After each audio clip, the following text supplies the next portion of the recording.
Good morning, everyone, and welcome to this month's episode of Action Items. I am your host, DC Spregola. It is great to have you join us here this month. If it's your first time, if you are back, welcome. Very happy to have you. This is where we give you actionable takeaways related to all things digital supply chain. We try to get out of the 30,000 foot view and down to here on earth. What does digital supply chain look like for your business and you and your business and your team? So this episode is brought to you by NewGen Architects, a digital transformation consultant agency helping businesses navigate the complex world of technology and supply chain management, as well as all things operations. The NGA team of digital supply chain experts works with clients in all phases of the implementation lifecycle, from initial planning to post-implementation support. This includes things like tool selection, project and program management, and business transformation roadmaps. To learn how NGA can support your business scale, please visit newgenarchitects.com for more information and to schedule a free discovery session with a member of our team. So before we get into this month's episode, where we are going to be talking leveraging data and technology for operational resiliency and agility, we love buzzwords, but we love them more when we talk about them and they actually mean something. I want to go through a little bit of the events for this month. Summer is winding down. I know a lot of our European colleagues. August is full summer. Here in the US, we have a lot of kids who have already been in school and are now going back to school. So summer break is officially over for me. I don't know about you. If it is, where are you? Are you in the middle of summer break? Are you winding down summer break? Let us know in the comments.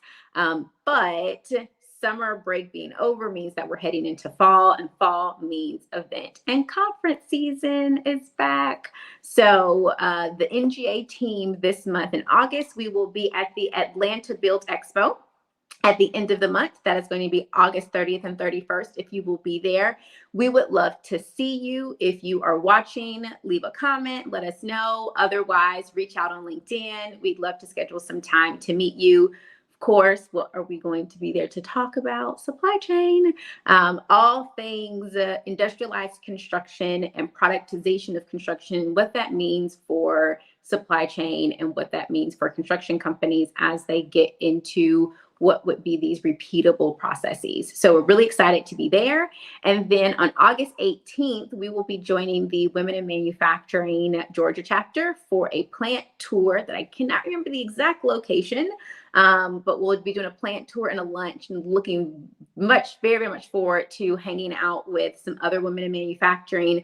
I will be going myself as well as with our intern, Christina. So looking very much forward and very excited to doing that.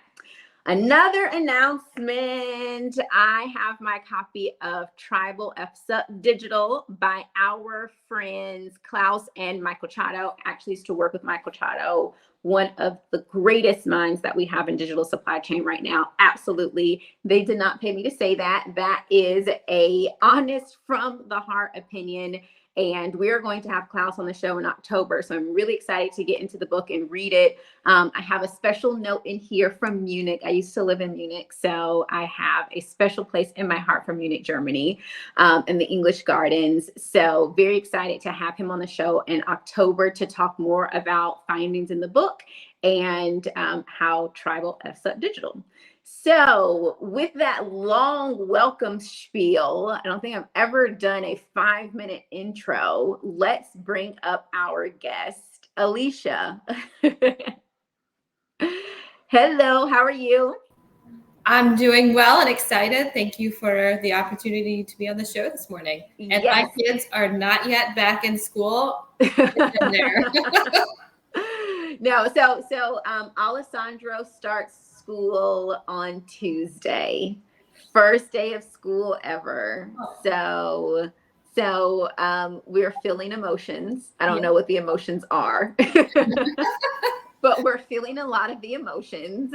And we will see how it goes. Like I don't want to get too excited about it, because what if he doesn't like school? What if it's a whole, thing and it's a big transition? But on the other side, I'm like, oh my goodness, how many hours of peace will I have to be able to just do work? So the quickest way to disappointment is to have expectations. So I'm trying to keep mine very low, so that I will be pleasantly surprised. It's a very sage attitude going in for our first school year. Yes. How was now, I want to say that I remembered your birthday being August 8th. Did I? August 18th, actually. August 18th. Okay, I remember that was an 8. Okay, so next week, do you have something fun planned? I will be speaking at a Women in Technology conference. So yes, of course. Of course you will be. But you will also be at a Women in Supply Chain Operations and Manufacturing conference. So I think it's a great day to showcase women in supply chain. Absolutely.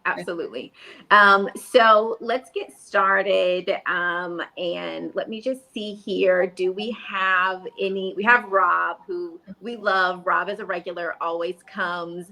And then Gil, this is Gil's first episode, at least that I've seen him say hello to everyone. Gil is actually a new member of our team. He's going to be helping me execute on some of our digital transformation coaching and training services for manufacturers. So we've gotten really, really good feedback about that. Gil is a manufacturing guru, so really excited to be doing that with him and to have him on the team.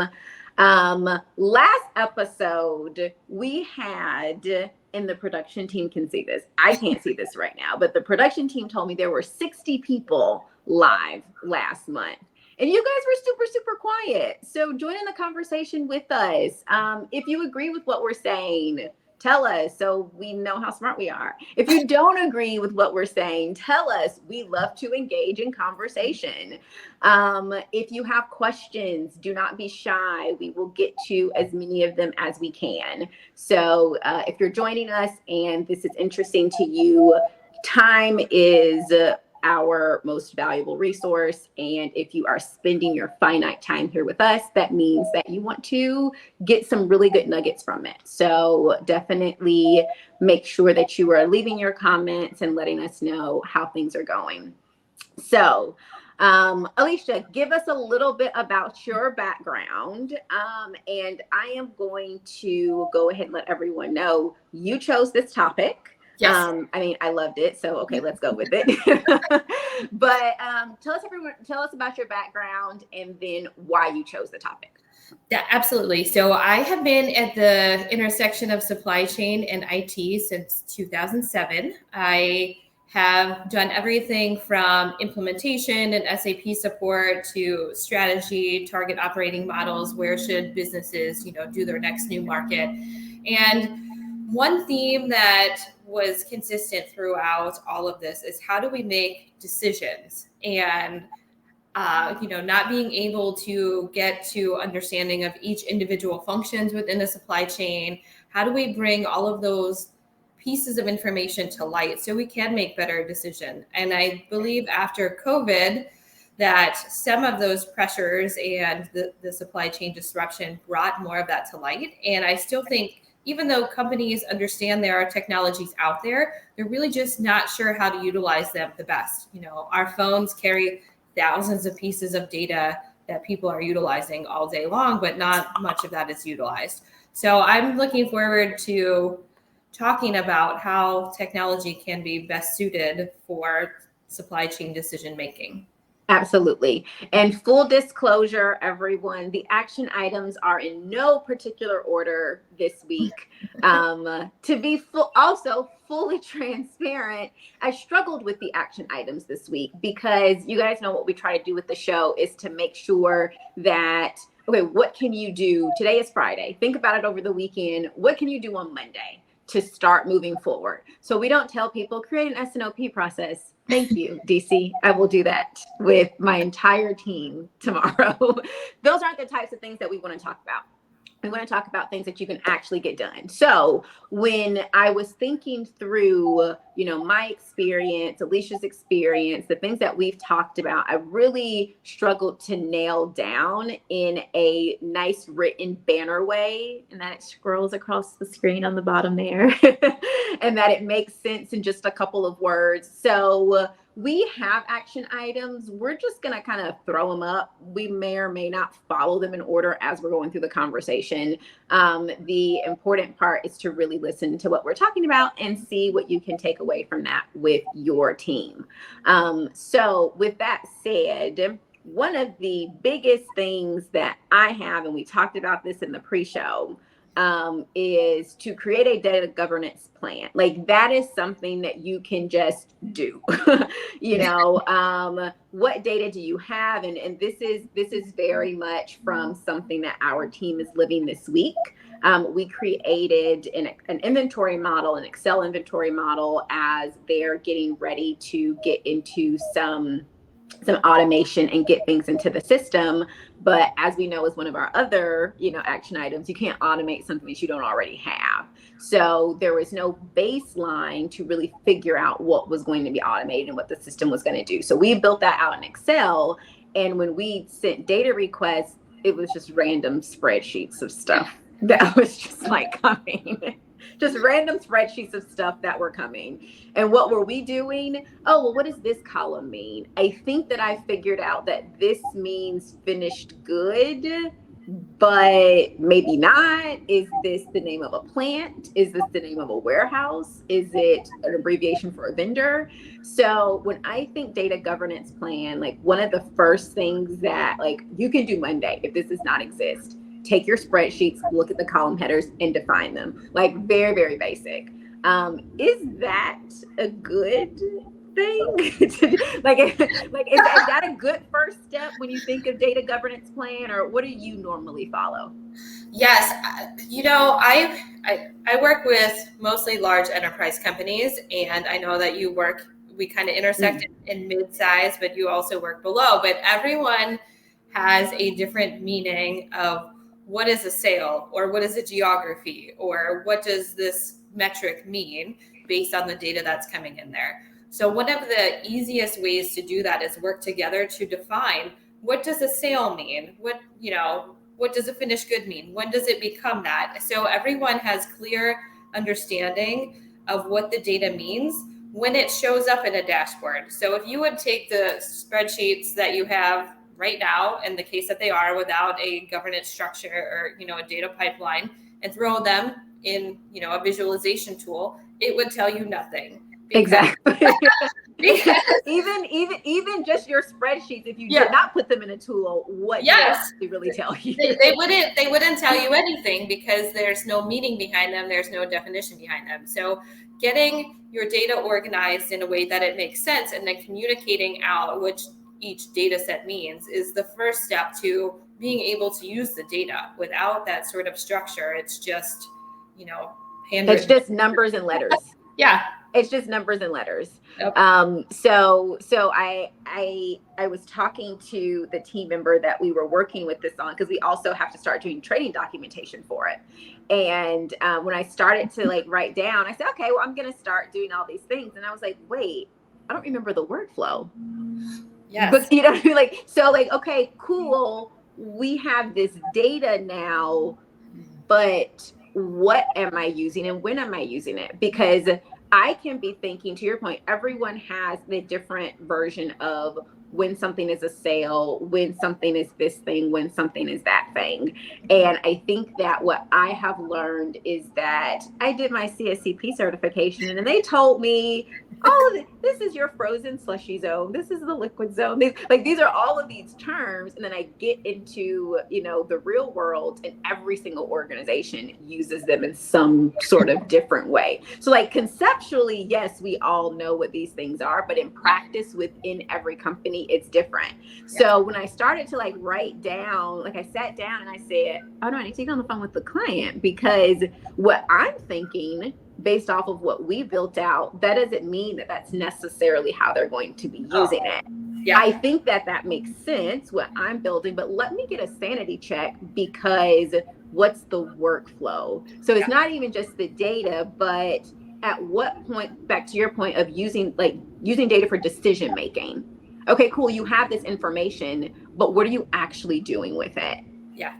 I think, especially in supply chain, there are so many opportunities for data collection, IoT sensors on the manufacturing floor, for example.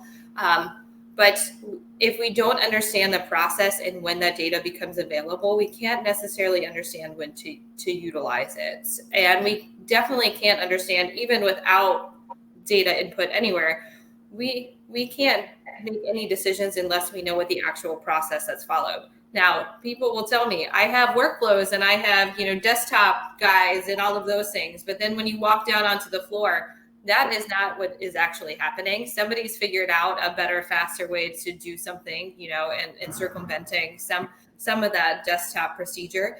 And I think you really need to understand how the data comes into the workflow to understand where you can automate a process, and even to start to prioritize that.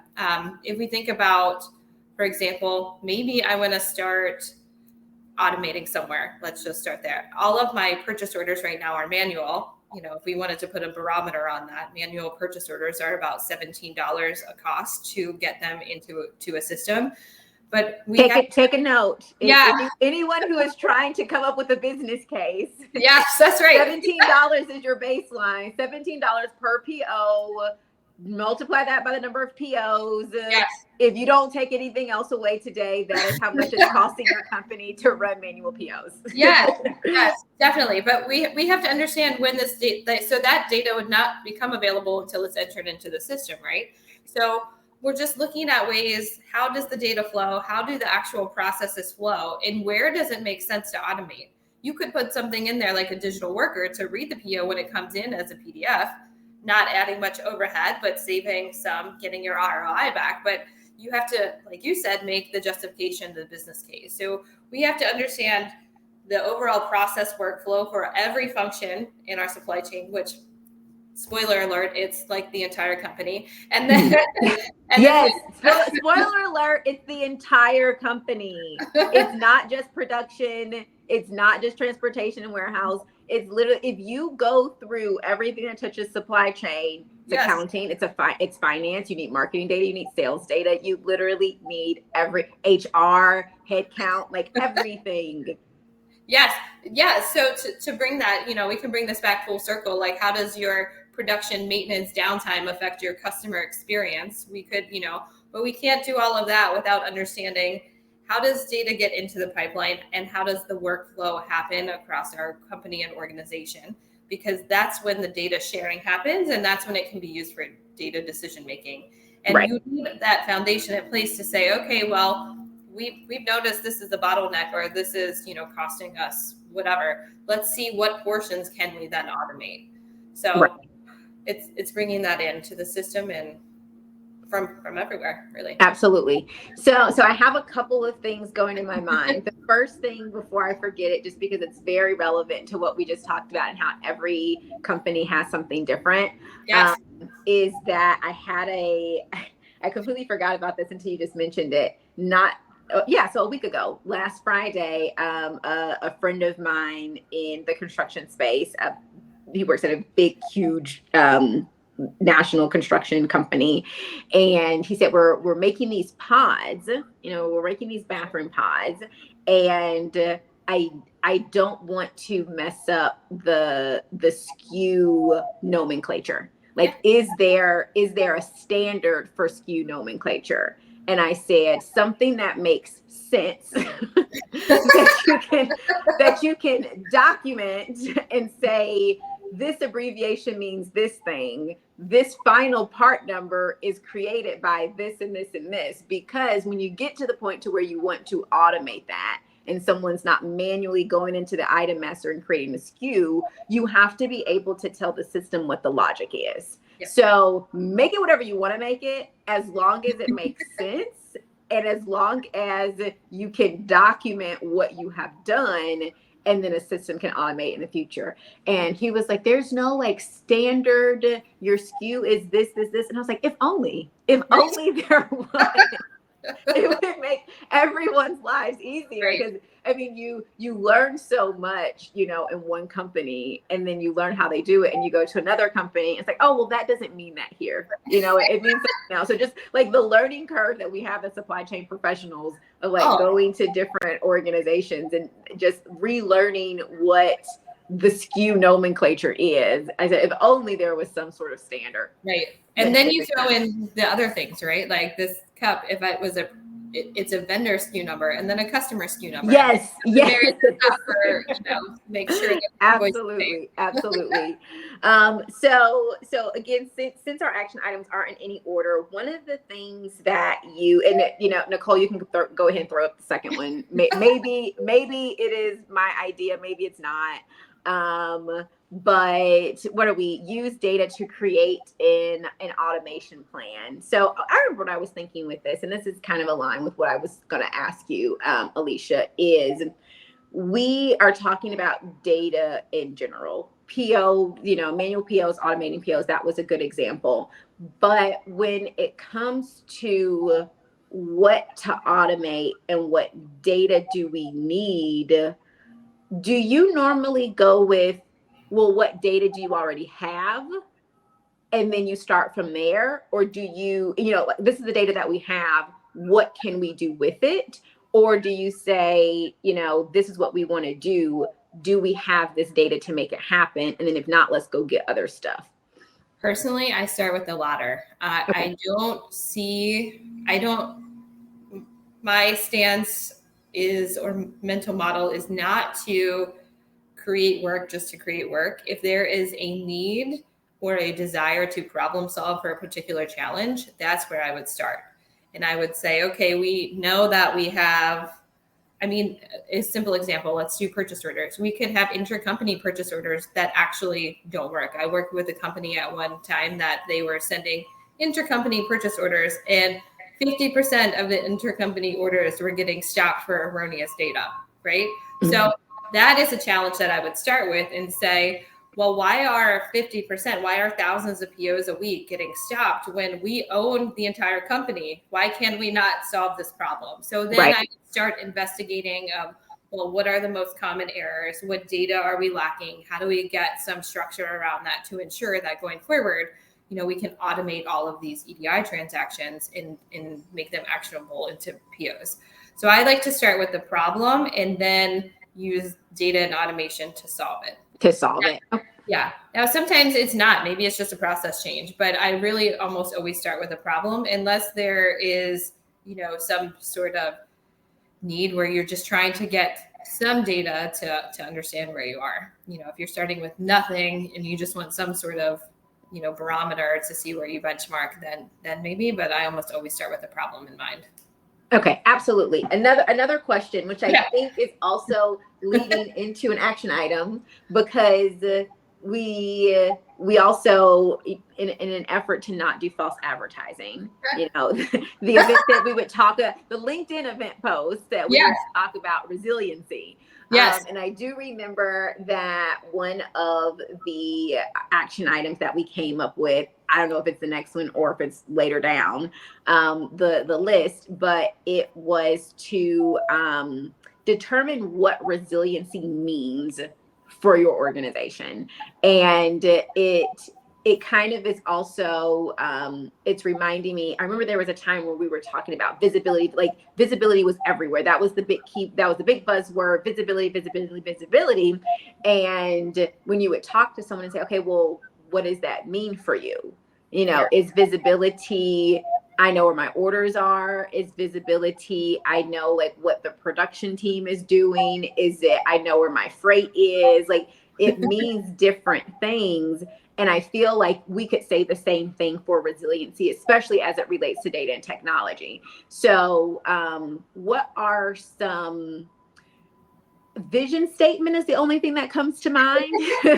some vision statements or like objectives that you've heard, like your team has worked with when companies are saying, hey, we want to use data and technology to become resilient. Like what exactly does that look like?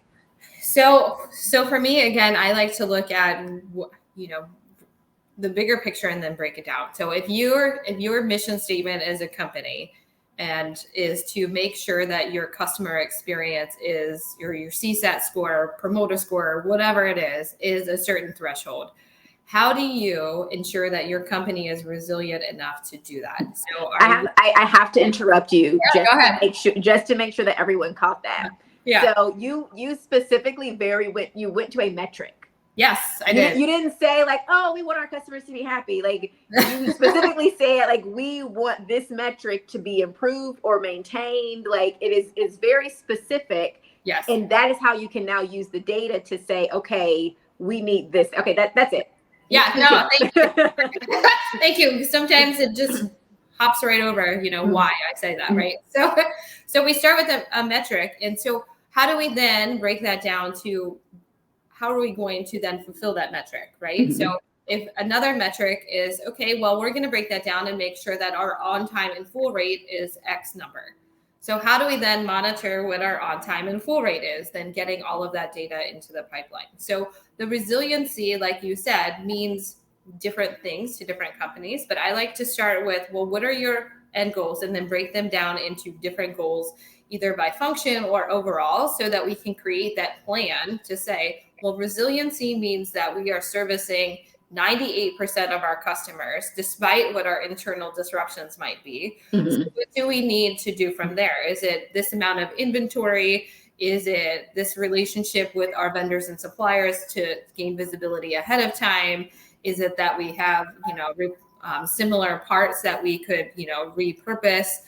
So I like to begin with, what is the objective, and then how do we break those down into tangible parts to become resilient to fulfill those objectives? Yes, I love that example. Like I don't know, maybe I will make a clip of that example and just run it on loop, like for the rest of our ads all the time for forever.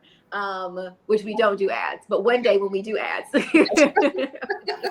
we'll talk about that. No, I love that. And I mean, that's even a learning point for me, that like a nugget for me that I will take away, is because when I personally talk to people, I very often say, like, what are your goals? And it's, we want to be profitable, or we want to improve the way we do this thing, or we want to increase revenue or something like that. But in my effort to get them to articulate what you just said, you have to ask the right question in order to get the right answer.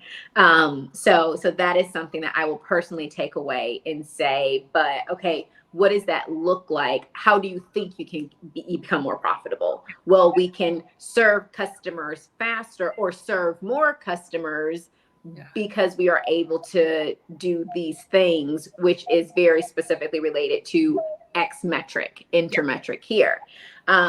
What about when companies don't have any metrics that they're really tracking? How do you break that? Now, I'm thinking specifically, I remember working with one of our very first customers, excuse me, when I opened the company. And I remember asking the VP of supply chain, what metrics are you guys tracking? And in my mind, I'm thinking inventory turns, or, inventory value, inventory levels, freight costs, how much expedited freight costs do you have? Because that's normally a telltale sign of poor planning, that, we're expediting everything because no one planned for when things would actually ship out and when we would need them. And he said, we don't have any metrics. And I at the time I was thinking, like, okay, none, like zero, like none at all. Right. And talking more, the CFO, they were tracking gross margin. Okay. Like that's something, that's something to start with. What would you, and not to put you on the spot, but what would you have done in that case? I think, so I am data driven, but what I would likely do is take the footprint of that company and then look for benchmarking from other companies of what they're tracking to look at their business health. And I will call it business health because that's kind of a pulse check to say, well, how are we doing? And then going into their data and trying to find out what are some of those metrics that can indicate whether the business health is green or red. For example, how much are we spending on expedited shipment? how much customers, canceled their POs because they weren't delivered in time. So really looking to see what we can glean from those, but also get a benchmark from a similar footprint company to start those dialogues of, here's the realm of possibility of all the things that we can track. These are all not relevant for your company, but let's focus on what is important to you to drive your business and your growth strategy. What do you want to focus on? Is that profitability? Is that long-term employee retention? So what are those things that are driving your business model that we can put into a plan for you? Absolutely. We'll take a quick moment just to say hi. I saw Nicole flash a couple of comments on the screen. Mahmoud, thank you for joining from Egypt. Happy evening, I think. Is it already evening there or still kind of afternoon, 10:30, counting? Yes, early evening. So thanks for joining on this Friday evening. My man, Matt Fain, happy Friday from Pop Capacity. Thank you so much for joining and spending a little bit of time here with us. Larry says metrics are so nuanced as you don't want too many that it's overwhelming and too few that there's not enough. Right sizing is a thing. And I think that is absolutely true, which is exactly why we talked about, what is the end goal that you are actually looking for? What does resiliency mean to you? Which of those metrics would you like to track? And then figure out what the data is that you need to track those metrics and to tell the story related to those metrics, as opposed to just like all of the possible metrics ever. which I have also been involved in a project, which is, can you add this metric? Can you add this metric? And I was like, but doesn't that tell you the same thing as the other thing that you already have? Yeah, well, someone requested it.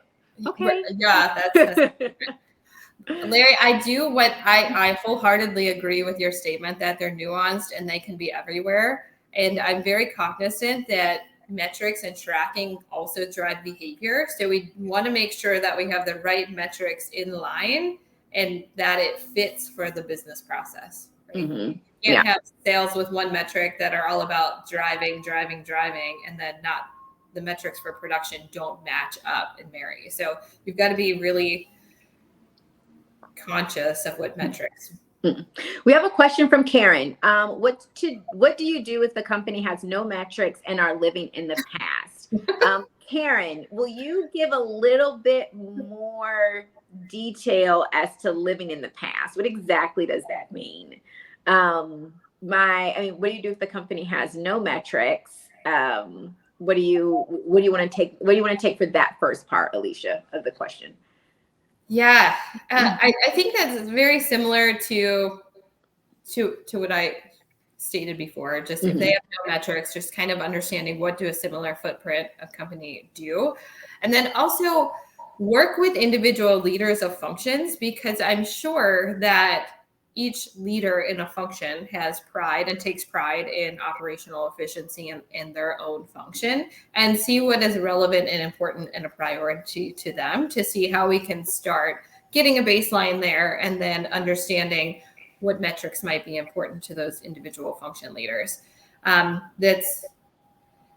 You also have to balance that with top down and what's important to all levels. But I think that's a good place to start, because definitely if you're leading a function area, you know what the operational processes are, and you can start to look at, hey, I've observed this behavior. Well, let's see if that's a metric that we can track and understand if you're reaching your goal or not reaching your goal.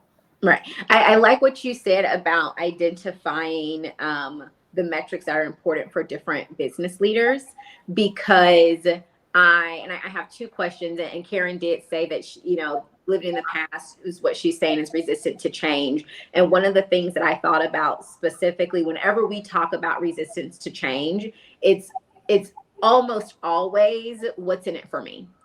If someone understands what is the individual benefit of why they should start doing this thing, that's half the battle. It's just communicating that and telling that story. So I love that you said go to each of the individual business leaders and figure out.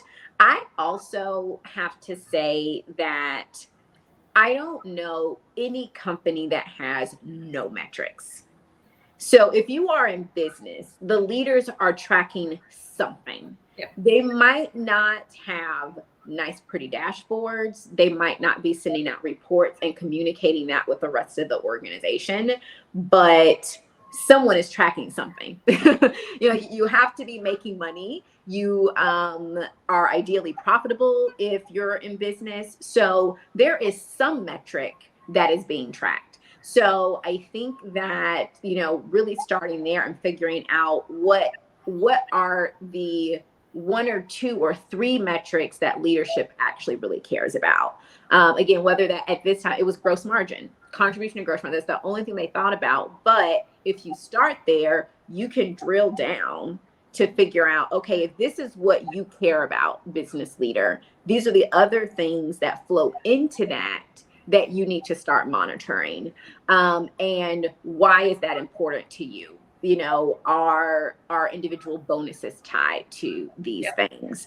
Is it a good career move to just understand it? I mean, right now, it is a good career move to understand data. It is it is not this like, I have a prospect that we're kind of working through. Can she get approval for like a phone a friend kind of assistance thing every week? And I was telling her, data science is not this like, you must know about algorithms and like you must have taken like algebra 2 in school and like the highest level of math and know how to code machine learning algorithms. Oh, That like there are parts. Data science is also very much just like being able to communicate what metrics matter, what data matters, how you pull it together to tell a story. How do we take these 15 spreadsheets that we were just sent and make that make sense? So there are different levels of it. I opened us also up to questions early on, and now I'm looking at the time and I'm like, oh, okay. I do want to just, what do people say? I really don't like the saying, but double click on the storytelling portion of that. The ability to communicate what the data is saying in a way that matters to those stakeholders is one of the biggest skill sets that I see that's missing, but also that is like super undervalued, right? Because you could have a whole marketing team and then they're requesting all of this data and then maybe they don't even use it because it wasn't communicated in a way that made the most sense to them. So the ability to bridge process and subject matter expertise to what the data is saying is just invaluable. Yes. And I see Nicole proactively has put up the next action item. Checking the time. She's already put that up, which I feel good about this action item because we've kind of already touched on it. In defining the goal of the data and the technology, like what is that actually providing to you? We talked about that. And when I, said almost what does resiliency look like? Well, exactly which metrics are we trying to track? And that's one thing that I try to, or not try to, we always do this mental exercise of, someone says, oh, I need to implement a system. Well, why do you need to implement a system? Because like Excel doesn't do what I want it to do.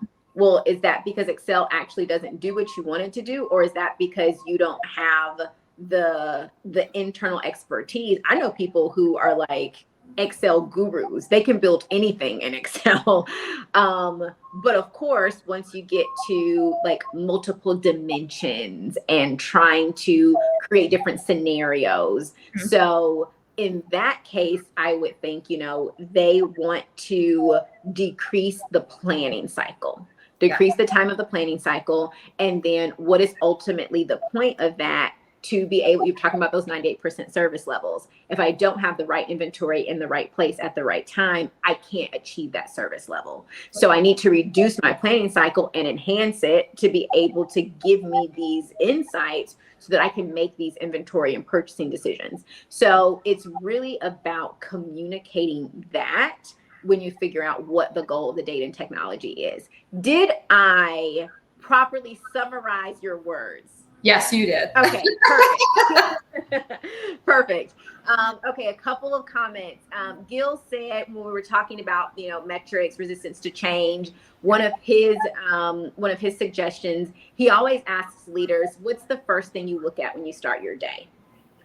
And that's a good point. I love that, especially whenever we do like data focused projects and we're talking about BI tools and things like that. That's one of the first things that we also ask, because if you're opening and starting your day, you're probably looking at some sort of metric, even if it's not a real metric. You're checking your email or you're looking at some system to find whatever is going to set the pace for the day. So I actually love that, because what we try to do is put that all in a dashboard, which goes to Natesha's comment, managing conflicting KPIs. And he said this is something that they experience, which is difficult and complex in a big organization. So I'm going to let you take this one, Elisha. But essentially, because it's actually a little bit easier in the small to medium businesses, because you can get, 10 to 15 stakeholders in a room to talk about cross-functional metrics versus individual business function metrics. When you're talking about complex global corporations, it's a little bit harder, significantly harder, to get all of those people on the same page. So how do you make the transition from functional KPIs to organizational KPIs? This is a challenge, and even without so I like to akin it to this, right? We now see the rise of the chief supply chain officer. And in my view of the world, that is the person that is supposed to look across all goals and metrics to help the organization make sense and be able to clearly communicate the function of supply chain into the CEO goals, into the CIO roles, right? Because each one of those, anybody under a C has their own goals, right? Like, I don't know, CIO wants to make sure cybersecurity is okay, but then, IoT sensors you want to put in the, production facilities. So everyone has their own goals that will be conflicting. I think the best path forward is to have an accountable, responsible, someone who actually has decision-making power. Yes. To drive that. Mm-hmm. Yeah. So I was trying to come up with the right word for that, but somebody has to be empowered to be able to take all of those pieces of information and raise them up in a way that makes sense. I don't think that anybody in leadership role is not aware that there are conflicting priorities. What they do need to understand is what is the impact of that. So if I'm raising inventories X amount, what does that mean for my entire flow? And is it worth it? And those are the types of KPIs that need to be bubbled up when there is a conflict. So somebody that's empowered to make the decision can say, you know what, we're actually going to focus on blah, blah, blah, because that's not supporting our ultimate goal anymore. Exactly. It's one of those things that has to come from the top. Yeah. And because it's one of those cultural changes within the organization. So it has to come from the top. You have to have someone empowered and accountable. In 2 minutes, I am going to read the ending spiel. We're going to put up our last action. I think there were 5, right, Nicole? We're just going to put that up. So it's there. You can read it. And I'm going to answer a question. Can we get a recording of the session? You can get a recording of the session. This is how you can get a recording of the session. This is the end of the show. Thank you for listening and supporting our show. If today's content resonates with you and you are seeking hands-on support for your business to understand how to leverage data and technology to build more agile and resilient operations, visit newgenarchitects.com and schedule your free discovery session with a member of the team. If you want to never miss a show and catch recordings, be sure to sign up for the New Gen Architects newsletter at newgenarchitects.com. So we send these out. Today is Friday. We send out the recording via email, normally Tuesday or Wednesday the following week. You can also go to letstalksupplychain.com and sign up there for notifications for upcoming shows, as well as to see all of the recordings. There is also a YouTube playlist of action items, Let's Talk Supply Chain, of all of the past episodes, and all the recordings go there as well. So lots of different places that you can find us.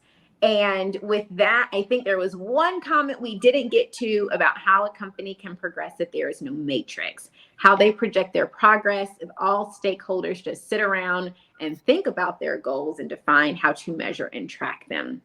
So that is the only one that we didn't get to, but thank you, Elisha, for joining. Thank you for all of your insights, and thank you everyone for the engagement. It was a great conversation, and we look forward to seeing you next month.